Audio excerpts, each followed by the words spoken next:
Welcome to Studio Talks. After hours. Welcome back. You're here with your host, Ember DeBoer. And co-host, Grace Tuthill. Today, we thought in the interest of transparency, we might tell you guys a little bit about us, who we are, where we're coming from, and what led us to be artists and therefore create the podcast in the first place. So, I think the best place to start is, how exactly did the podcast start? And true to our name, true to our nature, we spend a lot of time in the studio. I've been dubbed the camper at school.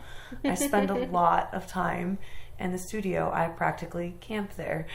And that began at Sacramento State when I met Grace, and she had a studio. And she graciously let me crash and come hang out in her studio quite often late at night. We would spend a lot of time. She would make her ceramics and I would bother her, talk about things, draw on my sketchbook. We spent a lot of time together. And the talks we would have while we were making work, coming up with ideas, is where this process started. There was never an intention behind it when it was just in the studio and late at night. It was just conversation. But it's been almost 2 years now of late night studio talks in an actual studio. And it brings us here. Yeah, that was a reason why I really agreed to this idea. And thank you so much, Ember, for really being the driving force behind this. But I wouldn't have agreed with it if I didn't think that the conversations that we had and all our late night studio talks was worthwhile and meaningful, and that it deserved to be shared. I think that there's a lot of reasons we're doing this podcast. Many, many reasons. But the foundation of it is we like spending time together, and we talk about a lot of provoking things. And it's not just us in the studio, ever. We have friends, other artists. People witness these talks, become a part of them, change our opinions all the time. And the idea that by somehow externalizing and inviting the community to participate in these conversations we have, it's not just about developing us or what we want. It's about developing a conversation between people we know, we care about, creators, people who observe the art we make and want to know more. There's so much that goes on in the conversation about art and what it does for us and how it changes us, that I think it's quintessential to have discussions. I am a true believer in conversation has power, and sharing ideas has power.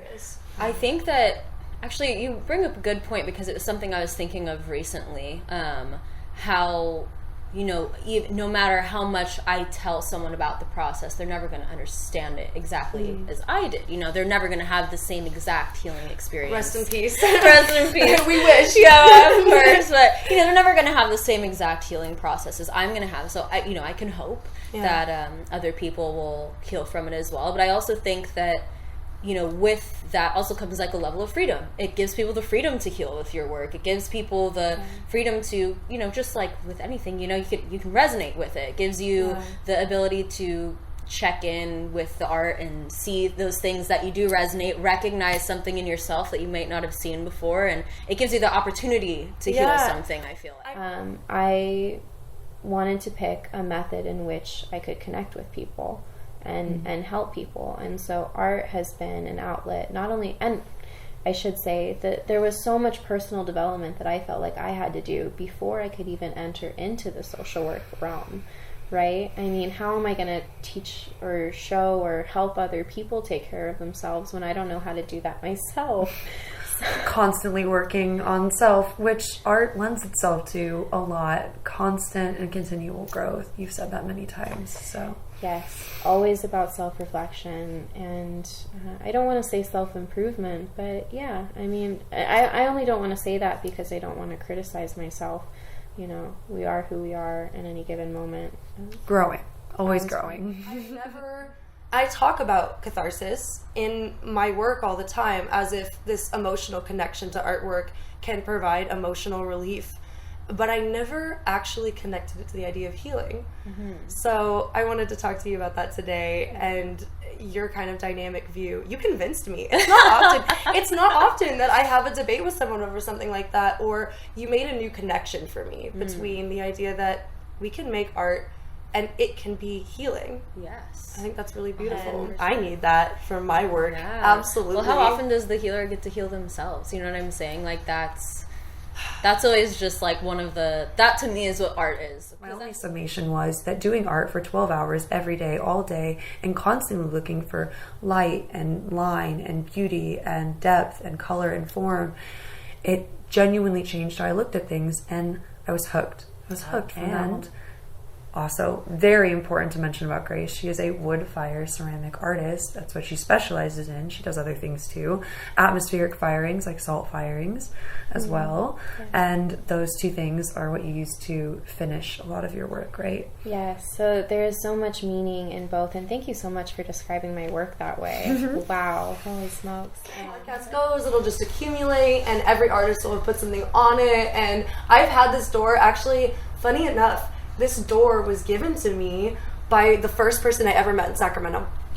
I went to a second Saturday. I didn't know it was a second Saturday, and I was sitting out, funny enough, right in front of the Warehouse Artist Lofts, down right at Bottle and Barlow. Yeah. I didn't know it was Bottle and Barlow at the time. I was just sitting out there, and there was some sort of a block party. The R Street Corridor block party was about to happen, which is like one of the biggest block parties that happens for the year, right? Hell yeah. And I didn't really know. I was just like, I'm just going to hang out before the event happens. And because I did that, I didn't have to pay to get into it. And so this group of people just come and they sit down, and they're definitely like 10 years older than me for sure. Yeah. And so I didn't think they were going to engage. Like, they were already like a few drinks in. I'm just quietly doodling in my sketchbook. And like, can we take this table? I was like, yeah, absolutely, you know? And they sat down next to me, and I met a guy named Craig, who was a contractor. And so we talked. You know, he was one of the first people who was really generous towards me when I first moved here and kind of helped me get my footing and was kind to me. He had the means to be nice, and it was so broke when I moved here. It was like I moved here with nothing, like just my car and like my savings. But I was really trying to find a place to live, and it was very turbulent. And it was the first time I was ever like truly alone. Damn. But it was really cool because. So through the process of knowing him, he was like, "Oh, I've got like these. This is like an old vintage door. If you see the handle, Yeah, no, I was looking at him heavy. Like, cute. It's solid wood, right?" So he was like, "I've got 20 doors from these old apartment complexes that haven't been touched since the 50s, and I have no idea what to do with them." And I was trying to find ways to be creative, even though I didn't have a creative space or really anything other than me, myself, and like my pencil bag and my paints or whatever. And I had just decided to enroll as a sculpture student as well, and I didn't have the means to do any of that. So I was like, give me one. I'll like make it a portal, because doors are another term for portal, right? And especially in Greek and Latin. You know.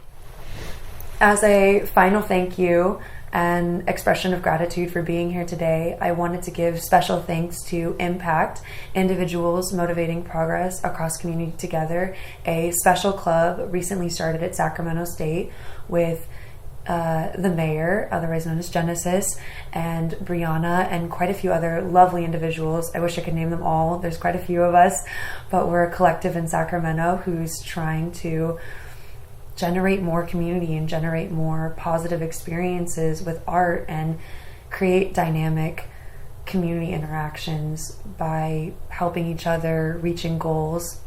And so that club is a big part of why we're here, a big inspiration, and as well as expressing gratitude for Dwell Point, which is an artist collective here in Sacramento on Q and 6th Street, and Abe runs it. He also put us in contact with Robin Ventura. He helped us get everything set up today. So just wanted to give a big thanks and shout out to Dwell Point, who recently opened a shop downtown called The Print for fine art prints and a lot of artist needs downtown.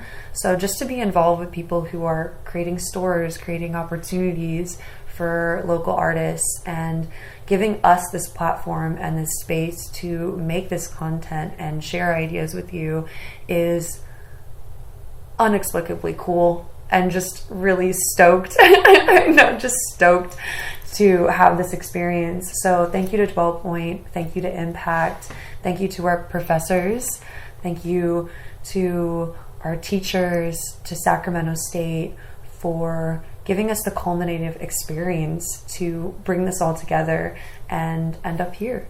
And I just wanted to make sure we gave a genuine expression of gratitude to those who deserve it before we left you today. So, thank you. Yeah. If you enjoyed listening today, please rate us on iTunes. Find us on Spotify. Subscribe to our YouTube channel. And follow us on Instagram at Studio Talks After Hours. Thanks for listening. Thanks for listening.